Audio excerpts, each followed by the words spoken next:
Jagdish social media network प्रस्तुत करते हैं स्वामी वासुदेवानंद जी सरस्वती इनके अमृतमय वाणी द्वारा विष्णु सहस्त्र नाम प्रवचन क्रमांक 146। प्रथम नमन आपको। जय गुरुदेव। श्री विष्णु सहस्त्रनाम ज्ञान यज्ञ प्रवचन क्रमांक 146, श्लोक क्रमांक 27 और नाम क्रमांक 130। ओम त्र्यंबकं यजामहे सुगंधिं पुष्टिवर्धनम् उर्वारुकमिव बन्धनान् मृत्योर्मुक्षीयमामृतात् समस्त जन कल्याणे निरतं करुणामयम् नमामि चिन्मयं देवं सद्गुरुं ब्रह्मविद्वरम् हरेर्नाम हरेर्नामैव केवलम् कलौ नास्तैव नास्तैव नास्तैव गतिरन्यथा। सर्वगः सर्वविद्भानुः विश्वक्सेनो जनार्दनः वेदो वेदविदव्यङ्गो वेदांगो वेदवित् कविः। ओम वेदांगाय नमः। ओम तत्सत। परिपूर्ण परमात्मा को जानने के लिए वेद सहायक हो सकते हैं, अतः उसे अब वेदांग नाम से कहते हैं भीष्माचार्य जी महाराज। वेदांग का अर्थ है वेद रूप अंग वाले। भाष्यकार लिखते हैं वेदाः अंगभूता यस्य स वेदांगः। वेद जिसके अंग रूप है वे भगवान वेदांग है। वेद परमात्मा को जानने में सहायक होते हैं।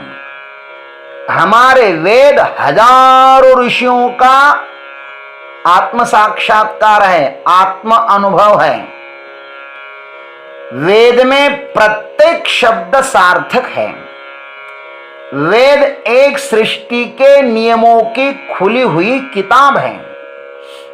वेद में ऐसा कोई भी शब्द नहीं है जिसमें सृष्टि का कोई नियम न हो। वेद एक दृश्य और अदृश्य सृष्टि की बहुत बड़ी संक्षिप्त एवं सारभूत नियमावली है और सृष्टि की प्रत्येक वस्तु परमात्मा का साक्षात्कार करा देती है। दृश्य से अदृश्य की यात्रा का नाम वेद है, इसलिए उसे वेदांग नाम से कहते हैं। वेदांग वेद भगवान के साक्षात्कार के लिए सहायक है और वेद को समझने के लिए वेद के और 6 अंग होते हैं। मुंडक श्रुति ने कहा है तत्रा परा ऋग्वेदो यजुर्वेदः सामवेदो अथर्वेदः शिक्षा कल्पो व्याकरणं निरुक्तं छंदो ज्योतिषमिति अथ परा यया तद अक्षरम अधिगम्यते। उन वेदों में से ऋग्वेद यजुर्वेद सामवेद अथर्ववेद शिक्षा कल्प व्याकरणम निरुक्तम छंद ज्योतिष ये सब 10 चीजें अपरा विद्या के अंतर्गत आते हैं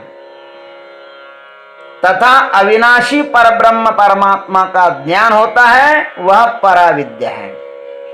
अन्यत्र भी कहा है शिक्षा कल्पो व्याकरणम निरुक्तम ज्योतिषाम गणः छंदो विचितिरित्यैतेः षडंगो वेद उच्यते।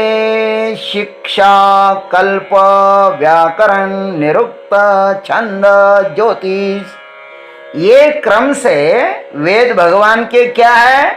शिक्षा नाक है, कल्प हाथ है, व्याकरण मुख है, निरुक्त कान है, छंद आंख है, ज्योतिष पैर है।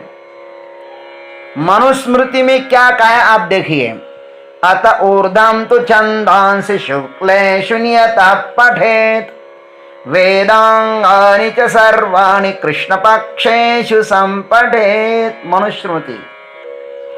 शुक्ल पक्ष में एकाग्र चित्त से वेद पढ़े और कृष्ण पक्ष में वेद का अंग माने शिक्षा, व्याकरण आदि पढ़े। किसे कहते हैं शिक्षा, इसका भी वर्णन आया है। अकारादि वर्णानाम स्थूल कर्ण प्रयत्न बोधिका अकुह विसर्जनीयानाम कंठ्या इत्यादि का शिक्षा। मंत्रों के वर्णों का, शब्दों का उच्चारण किस प्रकार का हो, इसका ज्ञान जिसमें हो ना, उसे शिक्षा कहते हैं। इसको श्री पाणिनि मुनि जी ने बनाया है। पाणिनि महाराज के ग्रंथ बहुत सुंदर है, अष्टाध्यायी आदि आदि। कल्प, कल्प किसे कहते? याग क्रियाणाम उपदेशः कल्पः। किस प्रयोग के लिए कौन सा अनुष्ठान करे, इनकी जानकारी जिसमें दी गई है उसे कल्प कहते हैं। कात्यायन, अश्वायन आदि मुनियों ने इनका संशोधन किया है। व्याकरण किसे कहते हैं? साधु शब्दान व्याख्यानम व्याकरणम। मंत्रों में शब्दों के प्रत्यय, स्वरूप, अर्थ, संबंध का वर्णन किया है। पाणिनि महाराज ने इनको बनाया है। निरुक्त किसे कहते हैं? वर्णागमो वर्ण विपर्ययश्च इत्यादिना निश्चयोक्तम निरुक्तम। अनेकार्थ व समानार्थ शब्दों का संग्रह अर्थात वेदों के शब्दों के विशेष अर्थ का निर्वचन करना ही निरुक्त है। यास्क मुनि ने इनका निर्माण किया है। छंद किसे कहते हैं? श्रुति छंदसाम प्रत्यायकम शास्त्रम छंदो विचितिः। छंदोबद्ध एवं पदबद्ध इस प्रकार के वैदिक मंत्रों का अभ्यास ही छांदस है। पिंगल मुनि ने इनको बनाया है। ज्योतिष किसे कहते हैं? ग्रहणादि गण शास्त्रम ज्योति ही। वैदिक यज्ञों के लिए अनुकूल काल ज्ञान का सांगोपांग अभ्यास ही ज्योतिष है। गार्ग्य आदि मुनियों के द्वारा इसकी रचना की गई है। वेदों के मर्म को समझने के लिए इन 6 वेदांगों को योग्य आचार्य से विधिवत अध्ययन करना अनिवार्य है, क्योंकि आचार्य परंपरा से पढ़ी हुई विद्या ही साधक को आत्म साक्षात कराने में सहायक होती है। वेद के किसी एक अंग का ही ज्ञान हो तो साधक संपूर्ण वेदांत सिद्धांत के प्रति न्याय नहीं कर सकता। इसी भाव को बताने के लिए परमात्मा को वेदांग नाम से कहा गया है। वेदांत शास्त्रों का विधिवत अध्ययन करने के लिए साधक पर 4 लोगों की कृपा होनी अनिवार्य है। ईश्वर की कृपा होनी चाहिए, गुरुजी की कृपा होनी चाहिए। गुरुजी जिन शास्त्रों को पढ़ाते हैं उन शास्त्रों की भी कृपा होनी चाहिए। शास्त्र महाराज स्वयं अपना अर्थ बता देते हैं। शास्त्रों की आप सेवा करो ना, गीता जी स्वयं अपना अर्थ बता देती है। विष्णु सहस्रनाम के शब्द जो है ना, नाम है ना, स्वयं अपने अर्थ बता देते हैं। उनकी कृपा होनी चाहिए। गुरु कृपा से ये सब हो सकता है महाराज। गुरु परंपरा में जिसने अध्ययन किया है, जिसने गुरु की सेवा की है और गुरु के द्वारा जो शास्त्र पढ़ा है ना, वे शास्त्र उनको स्वयं अपना अर्थ बता देते हैं। और फिर होती है आत्म कृपा। शास्त्रों को पढ़ने के अंतर आत्म साक्षात्कार होना ही चाहिए। और शास्त्र पढ़ो ही आत्म साक्षात्कार के लिए। गीता पढ़ना हो ना तो अर्जुन बन करके पढ़ो। ईश्वर का निष्काम भाव से भजन करने से ईश्वर श्रोत्रिय ब्रह्मनिष्ठ एवं कृपालु सद्गुरु का साक्षात्कार कराता है। तदनंतर सद्गुरु उसे प्रस्थान त्रयादि गीता, उपनिषद, ब्रह्मसूत्र, पंचदशी, विवेक चूड़ामणि, तत्वबोध आदि शास्त्रों का अध्ययन करवाते हैं।